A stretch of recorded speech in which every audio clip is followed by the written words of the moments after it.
बिस्मिल्लाहिर्रहमानिर्रहीम। Matric class new physics के हवाले से नई वीडियो के साथ हाजिर हैं और आज हम इंशाल्लाह यूनिट 16 इलेक्ट्रोमैग्नेटिज्म के न्यू टॉपिक 16.4 डीसी मोटर को हम इंशाल्लाह डिस्कस करेंगे। डीसी मोटर की इन्वेंशन के बारे में लिखा है कि William Sturgeon invented the first DC motor that could provide enough power to drive machinery, but it wasn't until 1886 that the first practical DC motor that could run at cost speed under variable weight was produced। ठीक है, invent तो इसको William स्ट्रेजन ने किया था, लेकिन उसके बाद वो चल नहीं सकी। 1886 में जो है उसको बाकायदा एक्सपेरिमेंट के ज़रिए चलाया गया। Frank Julian Sprague was its inventor, and it was this motor that provided the catalyst for the wider adoption of electric motors in industrial applications। ठीक है, तो फ्रैंक जूलियन ने जो है पहली प्रैक्टिकल डीसी मोटर जो है वो ईजाद की थी, चलाई थी, और उसके बाद कहना चाहिए एक वसी लाइन खुल गई इलेक्ट्रिक फील्ड में मुख्तलिफ मोटर्स के लिए। ठीक है, तो डीसी मोटर बेसिकली जो हमारा पिछला जो टॉपिक था 16.3 turning effect on A current carrying coil, उस पर ही डिपेंड करती है। ठीक है, थोड़ी सी इसमें मज़ीद कुछ चीज़ें समझने की हैं, बस वो हमने इसमें समझनी है। तो DC motor is an electromechanical device that converts electrical energy into mechanical energy. ठीक है, तो डीसी मोटर जो है वो बस इलेक्ट्रिक एनर्जी को जो मैकेनिकल एनर्जी में कन्वर्ट कर देती है। ठीक है, DC motor is similar to DC generator, DC generator की तरह है इन कंस्ट्रक्शन में, but the output device act as input and input as output. ठीक है, ये वही फ़र्क है जो मैंने फ्लेमिंग के फर्स्ट लेफ्ट और कहना चाहिए राइट हैंड रूल में आपको बताया था कि भाई लेफ्ट हैंड रूल जो होता है उसमें हमारा मकसद जो होता है वो फोर्स होती है, वो एनर्जी होती है जो हम करंट के ज़रिए हासिल करते हैं, हम करंट खुद पास करते हैं। तो लिहाजा उसमें इनपुट हमारा करंट है, आउटपुट हमारी फोर्स है। ठीक है, जबकि जनरेटर में हमारे पास जो है वो इनपुट जो है वो हमारा फोर्स होता है। ठीक है, और आउटपुट हमारा करंट होता है जो कि हम मुख्तलिफ डिवाइसेस में यूज़ करते हैं। ये चीज़ यहाँ बताई गई है, वो बहुत तफसील से जो है मैं अपनी जगह फ्लेमिंग के दोनों रूल्स में समझा चुका हूँ। ठीक है, अच्छा जी, turning effect on DC motor coil. ठीक है, किस तरह काम करती है? A current carrying coil in a magnetic field experiences a turning effect. वही है जो हम 16.3 में कर चुके हैं कि वो एक टर्निंग इफेक्ट लेती है कॉइल इन फिगर 16.12।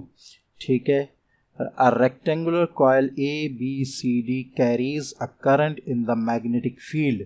ठीक है, एक मैग्नेटिक फील्ड में करंट ले रही है बिटवीन टू मैग्नेट्स, दो मैग्नेट के दरमियान।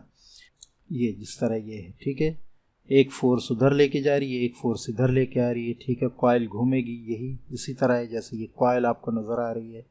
ठीक है, इसको हम तफसील से 16.3 में डिस्कस कर चुके हैं। ठीक है, the sides BC and DA carries currents with direction. ठीक है, अच्छा ये साइड बताए हैं इन्होंने, आप देख सकते हैं इसको। तो यहाँ ABCD। ठीक है, तो यहाँ जो ये बात ये कह रहे हैं कि the sides BC and DA carry current with direction parallel to the magnetic field, no force is exerted on the two sides. ठीक है, जो जहाँ पैरेलल है, देखिए मैग्नेटिक फील्ड कहाँ गया, ये रहा, मैग्नेटिक फील्ड नॉर्थ से साउथ की तरफ जा रही है, तो BC साइड और DA या AD साइड जो है वो भी इसके पैरेलल है, तो मीन्स यहाँ कोई फोर्स नहीं लगेगी।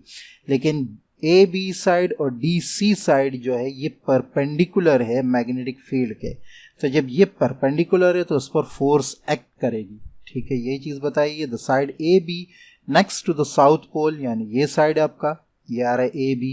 ठीक है, और साइड DC या CD, अच्छा, next to south pole experiences of force.